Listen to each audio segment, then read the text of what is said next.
नमस्कार दोस्तों, fitter topic study में आपका स्वागत है। मैं शेखर। आज हम देखेंगे एमसीक्यू क्वेश्चन। किसका एमसीक्यू? तो माप मापी यंत्र का हमने इसका थ्योरी पढ़ लिया है। अब इसका क्या देखने वाले हैं? एमसीक्यू। अभी तक आपने इससे पहले जो कि है हमारी कितनी क्लास हो चुकी है? 5 क्लास हो चुकी है। इसमें की सेफ्टी की क्लास है और सेफ्टी की एमसीक्यू। हमने सेफ्टी के कितने एमसीक्यू भी किए हैं? सेफ्टी की 50 एमसीक्यू भी हो चुके हैं। तो अभी तक आपने उसको नहीं देखा है तो फटाफट जाके क्या करना है, देख लेना है सेफ्टी, और जाके प्रीवियस ईयर क्वेश्चन लगाना है। प्रीवियस ईयर क्वेश्चन लगाएंगे तो आपको पता चलेगा कि जो मैं करवा रहा हूँ वो सही है या नहीं। वहां से आपको पता चल जाएगा, या फिर आप बुक खोलेंगे तो सीधा सीधा प्रश्न वहीं से आपको देखने को मिलेगा और एमसीक्यू जो है आपका सही होगा। तो आपको पता चल जाएगा कि हाँ, जो मैं करवा रहा हूँ वो बिल्कुल आपका 100% एग्जाम के लेके है, एग्जाम में छपने वाले प्रश्न है ना।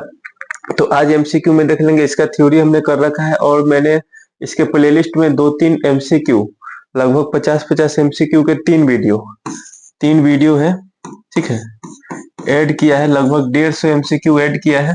वो मैंने लगभग पहले करवाए थे एलपी को ही लेकर ही, तो उसको भी आपको देख लेना है। और एमसीक्यू वो भी बेसिक चैप्टर का ही है, स्टार्टिंग का ही है, तो उसको भी देख लेना है। और कितने नंबर आ रहा है आपके वो कमेंट जरूर करना है। तो चलते हैं आज के बिना टाइम लिए और आज का क्वेश्चन स्टार्ट करते हैं। कि आज आज का हमारा माप एवं मापी यंत्र का जो एमसीक्यू क्वेश्चन में पहला क्वेश्चन है standard steel rule. Standard steel rule जो होता है, स्टील रूल किसका बना होता है? आप जो स्टील रूल होता है, मैं जिन्होंने क्लास नहीं देखा होगा एक बार फिर से बता दूं। स्टील रूल जो आपका स्केल होता है ना, स्केल आपका जो होता है प्लास्टिक का होता है और ये होता है धातु का बना होता है। तो यहाँ स्केल ना बोल के इसको क्या बोला जाता है? स्टील रूल बोला जाता है। तो स्टील रूल ये किसका बना होता है? तो ऑप्शन हमारा है stainless steel, carbon steel, mild steel और ब्रश। आपको क्या करना है, आंसर मन में सोच लेना है। मैं आंसर बताऊंगा तो आपको फिर देखना है कि मैंने सही बताया या गलत। आपको अपने सोच लेना है कि आप गलत है या सही ना। तो इसका आंसर हो जाता है स्टेनलेस स्टील। स्टेनलेस स्टील, अगर स्टेनलेस स्टील ऑप्शन में ना रहे तो आप हाई कार्बन स्टील मार सकते हैं। इसका लिस्ट काउंट पूछा जाता है तो लिस्ट काउंट हो जाता है 0.5 mm। 0.5 mm ये हो जाता है mm में। अगर इंच में बात करें, ये मीट्रिक पद्धति में हो गया। इंच में बात करें तो 1/64 इंच हो जाता है। ये दो सिंबल है, इंच का है, एक सिंबल रहता है तो एक ऐसे एक रहता है तो वो फीट का हो जाता है। ये चीज ध्यान रखना, ये पूछ लिया जाता है। सीधे चलते हैं नेक्स्ट प्रश्न की तरफ। नेक्स्ट प्रश्न है हमारा, नेक्स्ट कह रहा है गुनिया। गुनिया के ब्लेड के नीचे अंदर कट रखा जाता है। गुनिया आपको पता होगा, गुनिया किसे कहते हैं? तो ट्राई स्क्वायर को जो है वो गुनिया कहते हैं। थोड़ा सा ठीक है, गुनिया किसे कहते हैं? आपको जो आपने देखा होगा, ये ब्लेड होता है और एक मोटा सा होता है नीचे, ये स्टोक होता है। तो यहाँ जो है थोड़ा सा अंदर कट रहता है।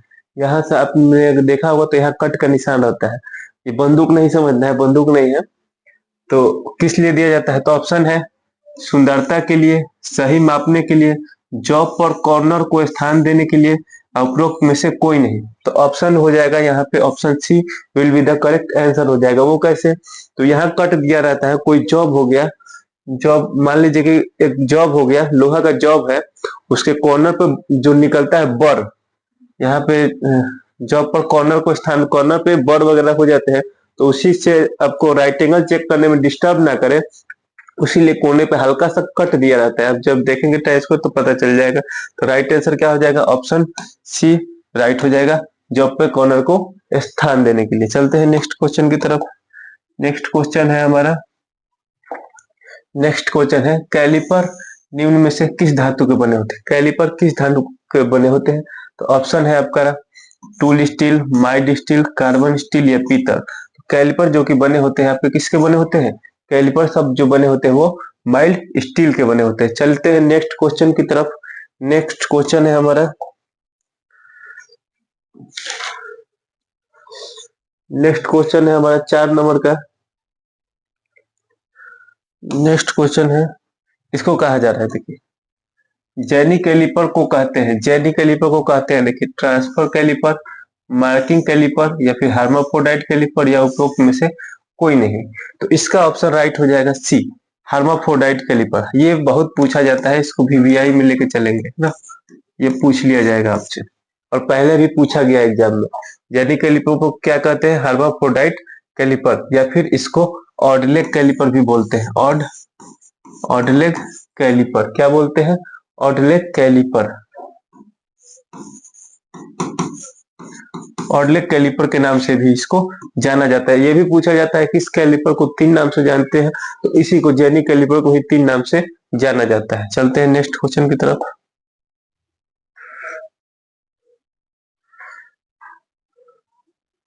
नेक्स्ट प्रश्न है हमारा, चित्र में दर्शित कैलिपर का नाम बताइए। नेक्स्ट है, चित्र में जो दर्शाया गया कैलिपर है, ये कैलिपर है, और ये पता है ये आपका स्टीरूल है। तो कैलिपर का नाम बताना है, कौन सा है? जेनी कैलिपर है क्या? नहीं है भाई जेनी कैलिपर। इनसाइड कैलिपर है क्या? इनसाइड कैलिपर की टांगे जो बाहर की तरफ मुड़ी होती है, ये भी है? नहीं है। ऑड लेग कैलिपर है? ये भी नहीं है। बाह कैलिपर मतलब कि आउटसाइड, कौन सा है ये? आउटसाइड कैलिपर, आउटसाइड कैलिपर है ये, तो बिल्कुल है, आउटसाइड कैलिपर है ये। किसी जॉब का बाहरी व्यास जो कि है इसे मापते हैं, ये आउटसाइड कैलिपर। वीडियो अच्छा लग रहा हो तो दोस्त लाइक करेंगे और शेयर करेंगे। अगर आप कुछ इसमें चेंज या बदलाव चाहते हैं तो कमेंट करिए, मैं जरूर कुछ करूंगा। नेक्स्ट नेक्स्ट कह रहा है,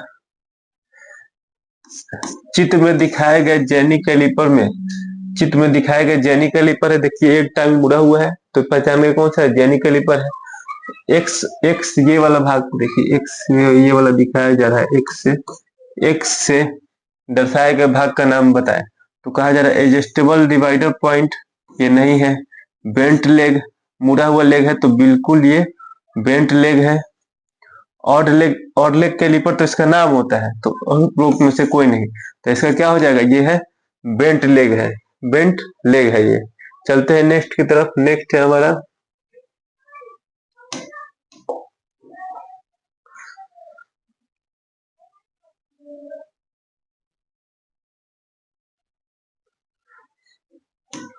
नेक्स्ट प्रश्न है, चित्र में दिखाए गए गुणिया में अंकित एक्स का नाम बताए। इस भाग का नाम आपको बताना है कि ये भाग जो है वो क्या है? एक्स, एक्स इसको मान लें, फिर यहाँ एक्स लिख दें। अंकित भाग एक्स का जो है वो नाम बताना है। तो ऑप्शन है स्टोक, ब्लेड, बेंट लेग। आप लोग में से कोई नहीं, तो आपको पता है ये कौन सा उपकरण है? तो ये है, क्या है? ट्राई स्क्वायर है। ट्राई स्क्वायर में इसको क्या बोलते हैं? स्टोक बोलते हैं, स्टोक बोलते हैं। और इस भाग को क्या बोलते हैं? ब्लेड बोलते हैं। ये किसका बना होता है? तो माइल्ड स्टील का बना होता है। मटेरियल का है तो माइल्ड स्टील का बना होता है, माइल्ड स्टील का बना होता है। और यहीं पे भी कट का निशान रहता है, अंदर कट वाला निशान। तो इसमें एक्स वाला भाग कौन सा है? ब्लेड है ये। Option B will the correct answer. ठीक, चलते हैं नेक्स्ट क्वेश्चन की तरफ।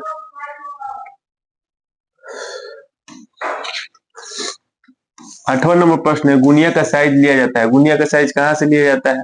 ऑप्शन है स्टोक की लंबाई चौड़ाई से, स्टोक की लंबाई चौड़ाई से, ब्लेड की लंबाई चौड़ाई से, स्टोक के आंतरिक सिरे से ब्लेड के अंतिम सिरे तक, डी है इनमें से कोई नहीं। तो राइट आंसर आपका हो जाएगा ऑप्शन सी। क्या हो जाएगा? Option C. अब इस प्रश्न को समझेंगे, गुनिया क्या हो गया? ट्राई स्क्वायर हो गया। अभी तक तो आप समझ गए होंगे।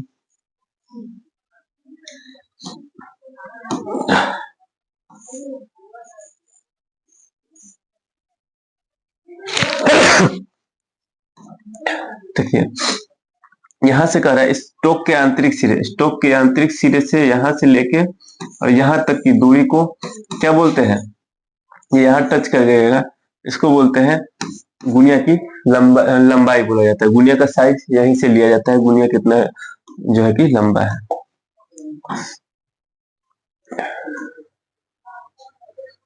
नेक्स्ट कह रहा है, किसी सरफेस की फ्लैटनेस, यहां से चेंज कर दे,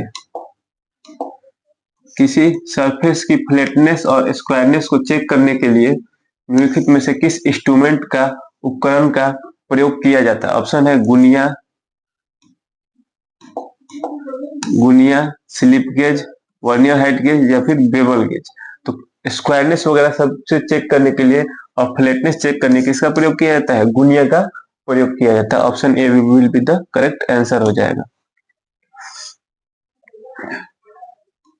ये प्रश्न देखेंगे, चित्र में दर्शाया गया कैलिपर का नाम है। चित्र में कौन सा कैलिपर जो कि है वो दर्शाया गया है? तो देखिए, ये इस भाग को बोलते हैं स्प्रिंग। स्प्रिंग है तो कौन सा ज्वाइंट हो गया? स्प्रिंग ज्वाइंट हो गया। और ये आउटसाइड कैलिपर है, आउटसाइड कैलिपर है।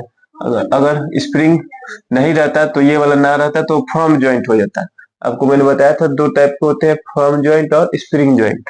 तो ये कौन सा हो जाएगा? Spring joint outside calliper. बाह्य कैलिपर मतलब कि स्प्रिंग ज्वाइंट आउटसाइड कैलिपर। फिर आ गया, गुनिया के द्वारा किस कोण को चेक कर सकते हैं? तो ये कोई भी बता देगा, 90 डिग्री के कोण को चेक कर सकते हैं। आपको मन में आंसर सोचते चल रहा है जिससे कि पता चले कि आपको आ रहा है कि नहीं आ रहा है। गुनिया का प्रयोग कौन करते हैं? तो देखिए, प्रयोग करते हैं टूल रूम में, दर्जी, कारपेंटर, लैब में, या उपरोक्त में से कोई नहीं। तो इस प्रश्न का राइट आंसर हो जाएगा दर्जी और कारपेंटर करते हैं। ये वही आ गया प्रश्न। और नेक्स्ट चलते हैं हम, स्प्रिंग टाइप कैलिपर है। स्प्रिंग टाइप कैलिपर है, देखिए, इनसाइड कैलिपर, आउटसाइड कैलिपर या जेनी कैलिपर। आंतरिक कैलिपर को इनसाइड, बाहर कैलिपर को आउटसाइड, है ना। यहाँ पे मैं लिख दे रहा हूँ, इनसाइड, इनसाइड कैलिपर, आउटसाइड,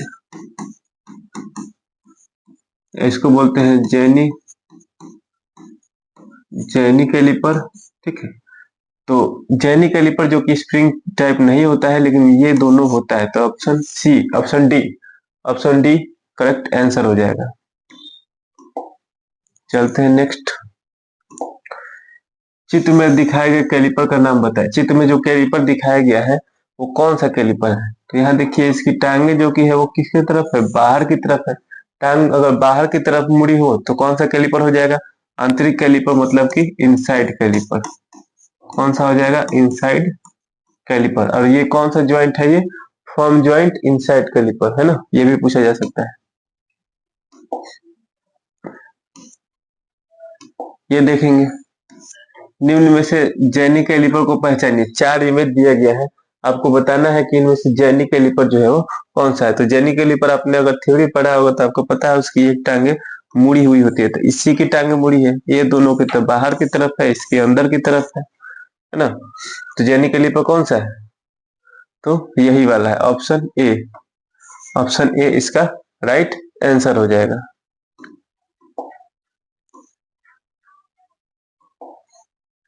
कह रहा है प्रिक, इसमें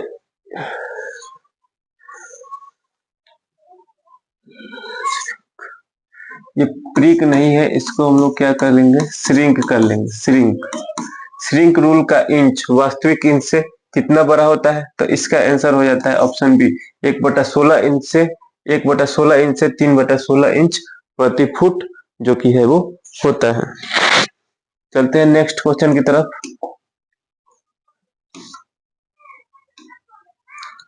नेक्स्ट हमारा कह रहा है स्प्रिंग टाइप बाह calliper, spring type outside calliper जो कि स्टील रूल के साथ प्रयोग किया जाता है कि परिशुद्धता कितने होता है? तो एक्यूरेसी कितना होता है? तो सभी का एक्यूरेसी होता है 0.5 होता है, चाहे वो आउटसाइड कैलिपर हो, चाहे इनसाइड कैलिपर हो, या फिर जेनी कैलिपर, सभी का 0.5। चाहे स्टील रूल भी हो तो उसका भी शुद्धता मतलब एक्यूरेसी या फिर लिस्ट काउंट कर ले तो 0.5 mm होता है।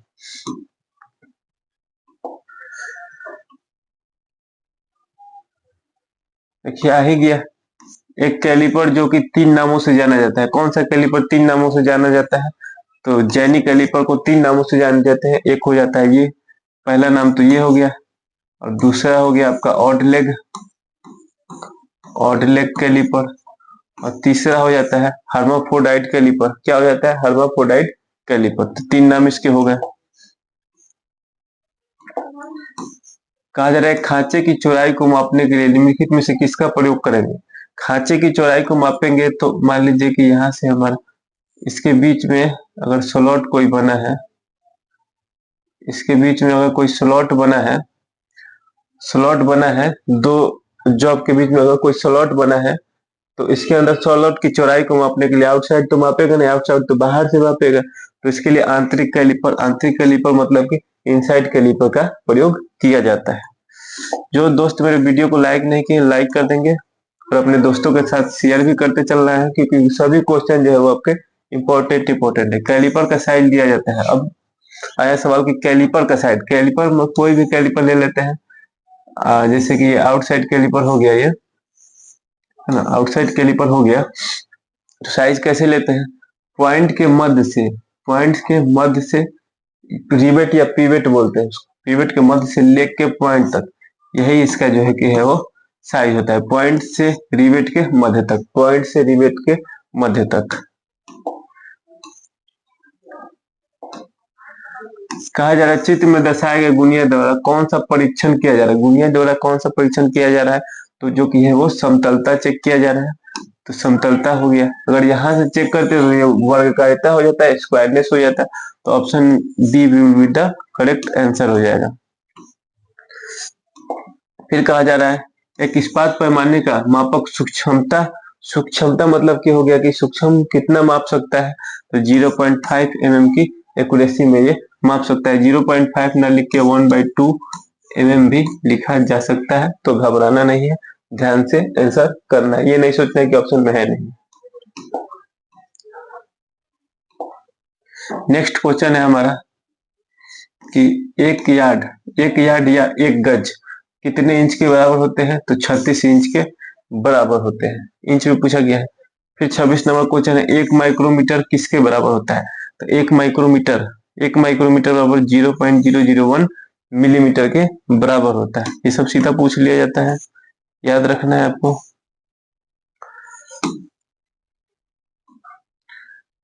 60 डिग्री सेल्सियस को फ़ारेनहाइट में बदलना है। आपको फॉर्मूला मैंने लिखवाया था C/5 = F-32/9।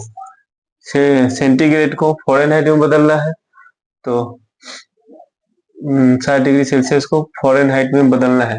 अगर केल्विन में पूछता तो यहाँ क्या हो जाता है? K-273/5। रोमन में पूछता है तो R/4 हो जाता है। लेकिन हमें क्या चाहिए? सेल्सियस को फ़ारेनहाइट में चाहिए, तो इन दोनों को हम मिटा देते हैं। इन दोनों को सेल्सियस में कितना दिया है? 60/5 = F-32/9। 9 से यहाँ से काटेंगे तो ये हो जाएगा आपका, ये हो जाएगा 12 मरते में कट जाएगा। अब 12 9 108 = F-32। तो F बराबर हो जाएगा, ये इधर आएगा तो जुड़ जाएगा, 8 2 10 और 3 1 4 140। ठीक है, 5 से 12 मरते में 12 9 108 और 108 हो गया ये, और F-32 32 इधर आएगा तो जुड़ जाएगा। ठीक है, फ़ारेनहाइट में कितना हो जाएगा? 140 हो जाएगा। ये सब आपको ध्यान रखना है। नेक्स्ट कह रहा है प्रत्यक्ष मापक उपकरण कौन सा है? तो प्रत्यक्ष मापन उपकरण जो है जिससे हम अगर माप लेते हैं तो उसमें रीडिंग लिखा रहे, तो कौन सा हो जाएगा? स्टील रूल हो जाएगा। स्टील रूल हो जाएगा, है ना, स्टील रूल हो जाएगा। और जितने भी उपकरण जिसपे अगर माप लिखा रहे, डायरेक्ट आप माप पढ़ ले तो अब किस में आता है? प्रत्यक्ष मापक उपकरण में आता है। जैसे कि मान लो माइक्रोमीटर हो गया, माइक्रोमीटर, वर्नियर कैलिपर।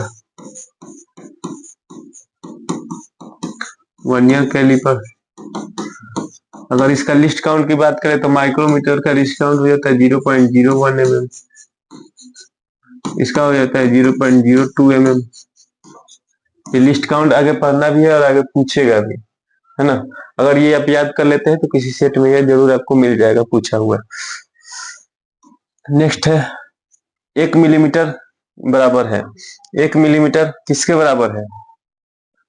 तो क्या बताएंगे 1 मिलीमीटर किसके बराबर है? तो ये सभी कुछ चीजें आपको जो है वो याद रखना है। 10 सेंटीमीटर,